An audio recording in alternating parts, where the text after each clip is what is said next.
ഈ പാലക്കാട്ട് CPM BJP deal ഉണ്ടെന്നാണല്ലോ ഇപ്പൊ കോൺഗ്രസ് ആരോപിച്ചുകൊണ്ടിരിക്കുന്നത്. ഇതേക്കുറിച്ച് ശരിക്കും എന്താണ് അഭിരാമിയുടെ അഭിപ്രായം?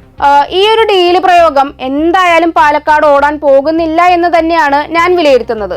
BJPക്ക് സഹായകരമായിട്ടുള്ള ഒരു നിലപാട് സ്വീകരിക്കാൻ കമ്മ്യൂണിസ്റ്റ് പാർട്ടികൾക്ക് ഒരിക്കലും എന്തായാലും കഴിയില്ല. അത് പ്രത്യയശാസ്ത്രപരമായിട്ടുള്ള നിലപാട് കൂടിയാണ്. ഈ കോൺഗ്രസിൽ നിന്ന് BJP പിടിച്ചെടുത്ത നിയമത്തെ BJP അക്കൗണ്ട് പൂട്ടിച്ചത് തന്നെ CPM ആണ് എന്നത് നാം മറക്കരുത്. മാത്രമല്ല, ഈ BJPക്ക് MLA ഉണ്ടാകാതിരിക്കാൻ കഴിഞ്ഞ കാലങ്ങളിലായിട്ട് മഞ്ചേശ്വരം മണ്ഡലത്തില് UDF സ്ഥാനാർത്ഥികൾക്ക് വോട്ട് ചെയ്യുന്നവരാണ് CPM കേഡർമാർ എന്നാണ് ഞാൻ മനസ്സിലാക്കുന്നത്. അതല്ലാതെ UDFന്റെ മിടുക്കുകൊണ്ടല്ല അവർ മഞ്ചേശ്വരത്ത് വിജയിക്കുന്നത് എന്നത് VD സതീശനും അതുപോലെ തന്നെ KCയും മനസ്സിലാക്കുന്നത് നല്ലതാണ്. ഇത് രഹസ്യമായാണെങ്കിൽ പോലും മഞ്ചേശ്വരത്തെ UDF പ്രവർത്തകരും അതുപോലെ തന്നെ അനുഭാവികളും സമ്മതിക്കുന്ന ഒരു കാര്യം കൂടിയാണ്. രണ്ടാമതായിട്ട് എനിക്ക് ചൂണ്ടിക്കാണിക്കാനുള്ളത് പാലക്കാട്ടെ കാര്യം തന്നെയാണ്. ഈ ഉപതെരഞ്ഞെടുപ്പിൽ നടന്നതുപോലുള്ള മത്സരമല്ല പൊതുതെരഞ്ഞെടുപ്പിൽ നടക്കാൻ പോകുന്നത് എന്നത് എന്തായാലും വളരെ വ്യക്തമാണ്. അവിടെ രാഹുൽ മാങ്കൂട്ടത്തില് രാജിവെക്കാനുണ്ടായ സാഹചര്യം എന്തായാലും ചർച്ച ചെയ്യപ്പെടുക തന്നെ ചെയ്യുമെന്നൊരു കാര്യത്തിൽ ഒരു തർക്കവും വേണ്ട. ഇത്തവണ ഇടതുപക്ഷത്തിന്റെ സ്ഥാനാർത്ഥി ന്യൂനപക്ഷ വിഭാഗത്തിൽപ്പെട്ട ആളായതിനാൽ മുൻ തെരഞ്ഞെടുപ്പുകളിൽ UDFന് ലഭിച്ചിരുന്ന ന്യൂനപക്ഷ വോട്ടുകളിൽ ഒരു പങ്ക് ഇത്തവണ ഇടതുപക്ഷത്തിന്റെ പെട്ടിയിൽ വീഴുമോ എന്നൊരാശങ്ക കോൺഗ്രസ് നേതൃത്വത്തിന് തന്നെയുണ്ട്. അത് ഒഴിവാക്കാനാണ് BJP CPM ഡീൽ എന്നൊരു പ്രചരണം കോൺഗ്രസ് ഉയർത്തുന്നത് എന്നാണ് എൻ്റെ ഒരു ടേക്ക്.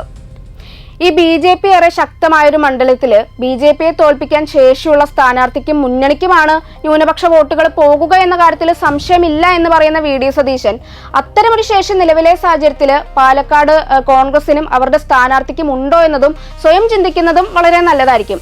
ഈ സിനിമയല്ല രാഷ്ട്രീയം എന്നത് സ്ഥാനാർത്ഥി പ്രഖ്യാപനത്തിന് ശേഷം പാലക്കാട് തന്നെ UDF ക്യാമ്പിൽ നിന്നും ഉയർന്നു കഴിഞ്ഞിട്ടുണ്ട്.